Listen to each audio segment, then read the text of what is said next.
Jaxson 5? More like Jaxson Backup 5. Because Jaxson Hayes has quietly turned into one of the better backup centers in the NBA this season. And despite Lakers fans absolutely losing their lids over his re-signing this past offseason, Hayes has also proven to be the best veteran minimum big man signing of the summer, and the best fitted vertical lob threat for Luka Doncic as well.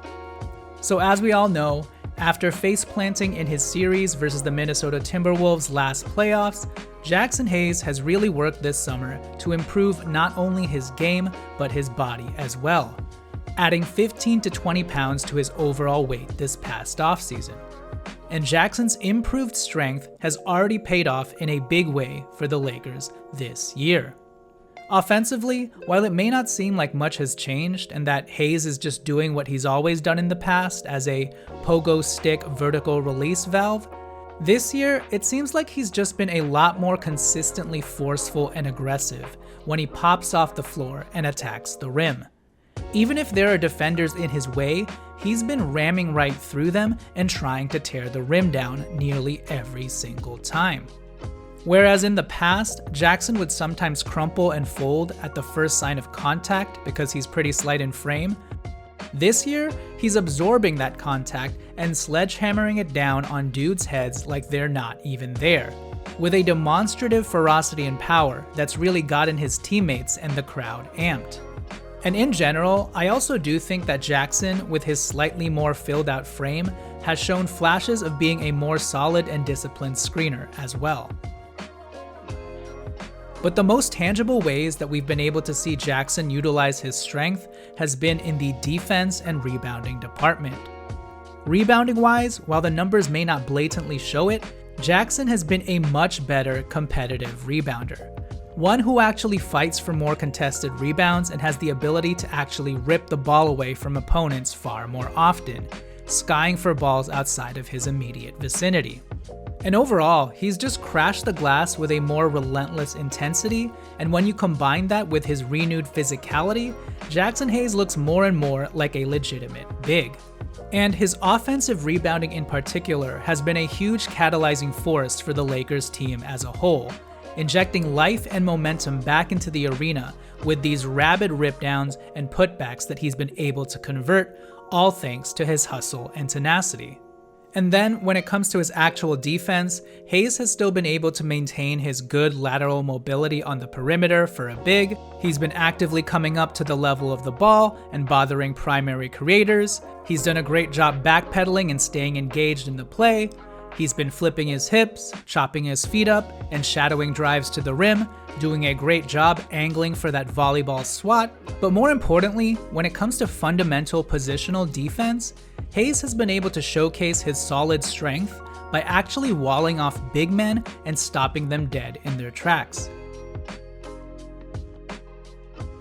Whether that's on the perimeter if they try to put the ball down and make a move on him, or in the paint, where Jaxson has just been able to hold his ground and bump back. And here's the biggest difference with Jaxson Hayes this year, besides the fact that he's just bigger.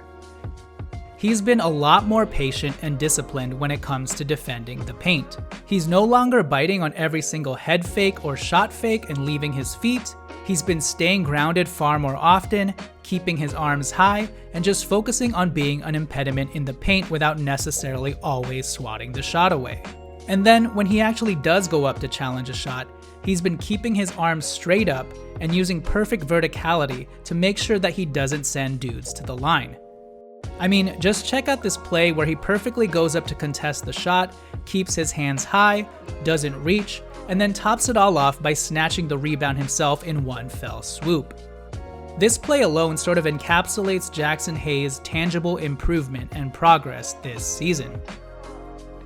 So with all that said, why don't you guys like this video, comment down below, and most importantly, please hit subscribe, and let's talk more about the backup center that you never wanted to re-sign, Mr. Jaxson Hayes. Lights, camera, Jaxson. In today's video, let's talk about the Lakers' backup center, who most Lakers fans gave up on last year after his disappointing playoff series against the Wolves. Because as it turns out, apparently 24-year-old former lotto picks can actually improve from one season to the next. How about that? I'm Jonathan Hernandez of the Lakers Legacy Podcast, and let's talk a little bit more about Jaxson Hayes' resurgent season. So, Jaxson Hayes, center, number 11, still only 25 years old. 7 foot in height, although he's probably more 6'11-ish. His former listing says he's about 220 pounds, but as we all know, Jaxson Hayes gained about 15 to 20 pounds this offseason, so he's probably more at around 235, 240. So this season with the Lakers, Jaxson Hayes is averaging 5.5 points, 4.2 rebounds, 1 assist, 0.3 steals, 0.7 blocks, and shooting a Lakers team high 74.2% from the field. He's doing all of that in just 17 minutes a game. Now, those stats are obviously not going to knock your socks off, but given the fact that he's only playing 17 minutes a game, those are pretty impressive stats for Jaxson Hayes. But today we're not really going to focus too much on the stats because for anyone who's actually watched Jaxson Hayes play game in, game out, you would know how differently he's moving and playing on the court from both a mental and physical perspective. But if you need some stats to nibble on, let's look at some stats and let's look at some of his best games this season. All right, so here are some of Jaxson Hayes' best games this season. I have this sorted by how many minutes he's played from most to least. Obviously, his performance against the Phoenix Suns on Sunday in just 18 minutes was tremendous per minute production because in just 18 minutes, Jaxson Hayes dropped 12 points, 9 rebounds, 2 assists. Somehow he didn't record a block, but if you watch that game, he deterred a lot of shots. And yeah, again, having no tangible blocks and steals in that game, I don't think that doesn't do Jaxson Hayes' defensive game justice against the Suns. But yeah, one of his best performances because he did all of that and pulled down 9 boards in just 18 minutes. Now, earlier on in December, in a fill-in start for DeAndre Ayton, Jaxson Hayes played his most minutes this season with 32 minutes. He dropped 15 points, 5 rebounds, 1 assist, 1 steal, 1 block, 7 of 7 from the field with a couple of insane dunks. Some other notable games would be against the Memphis Grizzlies. He barely scored, but in just 23 minutes, he pulled down 7 rebounds and dished out 5 assists, proving to be a very serviceable short roll passer. He also had a really good game against his former team, the New Orleans Pelicans. On November 30th, in 21 minutes, he dropped 8 points, 6 rebounds, 2 assists, and 2 blocks, 4 of 4 from the field. Outside of that, he also had a really good game against the Milwaukee Bucks. In just 17 minutes against the Bucks in earlier November, he dropped 10 points, 6 rebounds, 1 assist, 2 steals. And then I also think he did a pretty good job on Joel Embiid against the Sixers earlier this month. In 17 minutes, he had 5 rebounds and 3 blocks and a handful of other defensive stops. So that's kind of a statistical look at some of Jaxson Hayes' best games this season. But again, I don't really want to focus too much on Jaxson Hayes' stats because those don't necessarily tell the tale of how good he's looked eye test wise and how different he's looked from last season to this one. And really, if there was one stat that we should actually key in on, it would be this one. So this stat comes from allcity_NBA on X, and this is about a week outdated, but I think it paints a pretty accurate picture of just how important Jaxson Hayes is to the Lakers currently. Because this chart shows the top 10 pairs in the NBA who have connected on the most lob finishes this season. And if we look at the top, number 1 is Cade Cunningham to Jalen Duran. They have 17 lob connections together, at least as far as last week was concerned. And then number 2 is Luka Doncic and DeAndre Ayton with 15. But then look at number 3. It's Luka Doncic and Jaxson Hayes with 13 lobs. And obviously, this was 2 or 3 games ago, so these numbers have actually risen. And what's impressive about this, the fact that Luka Doncic and Jaxson Hayes are the 3rd best lob connection duo in the NBA, is the fact that Jaxson Hayes only plays 17 minutes per game.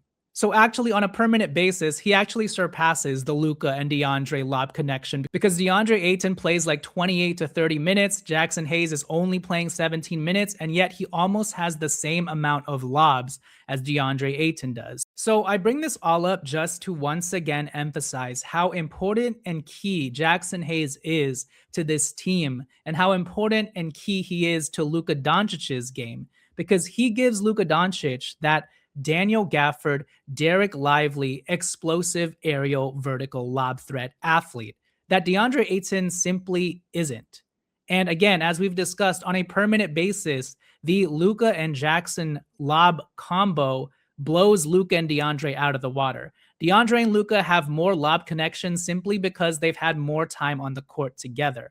And so for those fans who wanted Precious Achiuwa this offseason, for those fans who are complaining about the Lakers re-signing Jaxson Hayes and giving him his 120% raise, thereby causing them to have to cut Jordan Goodwin because they had to re-sign Marcus Smart and open up the biannual exception, for all the fans who are up in arms complaining about Jaxson Hayes, let us not forget how important having an actual athletic freak athlete catch these lobs from Luka actually is. And oh, by the way, Jaxson Hayes' agent, Bill Duffy, is Luka Doncic's agent as well. This all made sense from a political standpoint, but from a basketball standpoint as well. And actually, let's take a look back at this offseason to see some of the bigs that Lakers fans were clamoring for and where they stack up against Jaxson Hayes this season.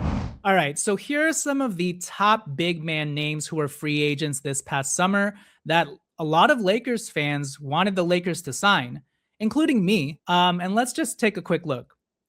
Brook Lopez, $9 million, or about $8.7 million this year, $9 million next year. Signed with the Clippers, and he's currently DNPing, or currently getting DNP'd. Number 2, Clint Capella, $7 million with the Houston Rockets, only averaging about 10 minutes per game and looking older and older by the season. He can't catch lobs as he used to do. We've got Kevon Looney with the New Orleans Pelicans for some reason, signing an $8 million deal. Go Joe Dumars. And then we've got Al Horford. This one was the one. This one was the big that Lakers fans wanted the most. Geriatric Al Horford making $5.6 million. I think he's only played half of the games this season. He doesn't play in back-to-backs because he's old. So availability is actually a question mark for Al Horford. So these are the offseason bigs who are making much more than Jaxson Hayes, who Jaxson Hayes is making $3.4 million this year. It's essentially the veteran minimum exception, except the Lakers gave him his eligible raise of 120%. So $3.4 million for Jaxson Hayes, whereas you've got Brook Lopez getting DNP'd at $9 million. Clint Capella making $4 million more, just playing 10 minutes and not playing as well as Jaxson Hayes. Kevon Looney, I don't even know. He's sitting on the bench making $8 million. What a life. And Al Horford, I guess he's providing value to the Golden State Warriors, but let me tell you, if Al Horford was on this team, he'd sort of be serving a Maxi Kleber role for us, and Luka Doncic would not be able to loft it into the air to Al Horford because he might tear his ACL. So all this to say, out of all the big-time big man free agent names that we were eyeing this offseason, let's forget about DeAndre Ayton outplaying all of them on an $8 million contract, and let's skip right down to Jaxson Hayes, outplaying this entire list himself at $3.4 million. So if you look at it from a bang for your buck perspective, Jaxson Hayes was actually one of the best bargain bin big man deals this summer. And the Lakers got him, and yet so many Lakers fans were hysterical and up in arms at the Lakers bringing him back because that's what we do, I guess. And then just to hammer this point home even more, let's take a look at a list of veteran minimum big men who signed this past offseason as well. All right, so here's a list of the big men this past summer who signed for the veteran minimum. We've got Jericho Sims, Bismack Biyombo, Mason Plumlee, Drew Eubanks. We've also got Jock Landale, but he was bought out and then signed with the Memphis Grizzlies. But even looking at this list, maybe outside of Jericho Sims, who I also want, and I would also like to pair him with Jaxson Hayes. Jaxson Hayes also blows this list out of the water pretty easily. I would probably take a guy like Jock Landale over Jaxson Hayes if forced to choose. But I mean, I'm not sure if the Lakers even knew Jock Landale was going to get bought out. And we have no idea whether or not the Lakers also reached out to Jock Landale and he just chose to sign with the Memphis Grizzlies because Zach Edey was going to be out for the beginning part of the season. So we don't know that. But even with all of that being said, I think it's pretty clear that out of all veteran minimum signings, as it pertains to big men, Jaxson Hayes was the best one.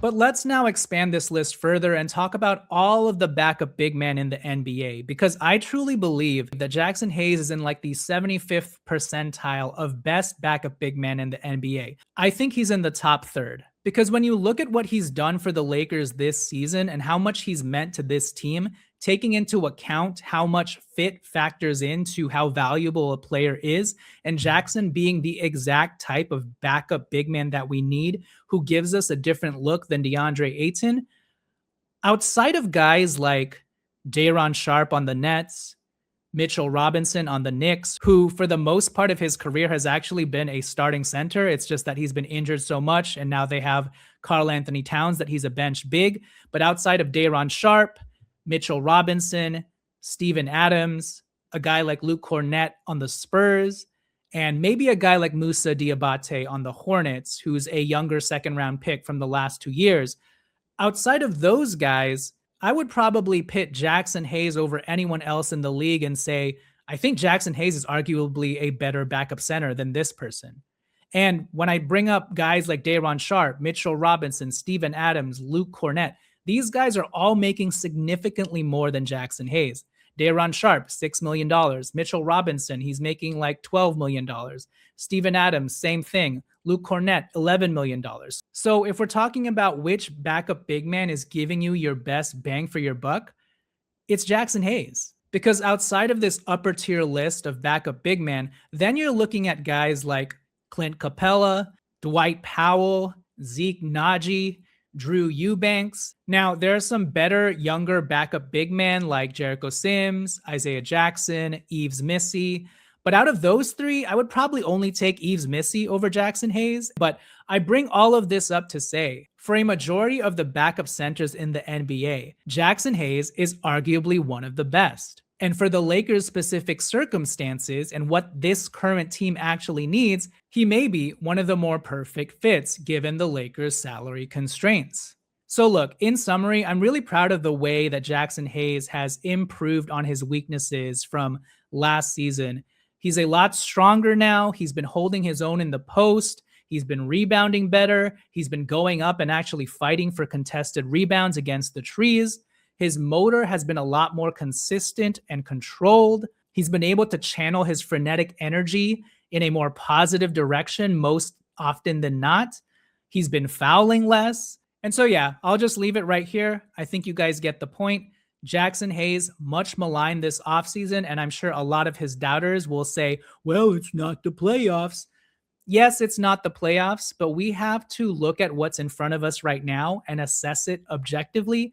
And objectively right now, Jaxson Hayes is one of the best backup centers in the NBA, and the Lakers have needed his contributions off the bench, and he has been a serviceable starter in place of DeAndre Ayton when he's been out, and he proved that last season in the regular season as well. That doesn't mean Jaxson Hayes doesn't have his flaws and deficiencies. That doesn't mean that we shouldn't be wary of what he's going to do this upcoming playoffs. But all that to say, so far so good for Jaxson Hayes amidst all of the doubters, amidst all of the people clamoring for freaking Precious Achiuwa, who wasn't even signed till training camp, and amidst all of the people who continue to cry about Jordan Goodwin. Give it a rest, guys. Would you rather have Jaxson Hayes, Marcus Smart, or Jordan Goodwin and Precious Achiuwa, or whoever we would have been able to get on the veteran minimum market? But with that said, that'll do it for this video. Thank you guys for watching. Please remember to like this video, comment down below, and please hit subscribe. This has been Jonathan Hernandez of the Lakers Legacy Podcast, and I will catch you guys next time. Peace.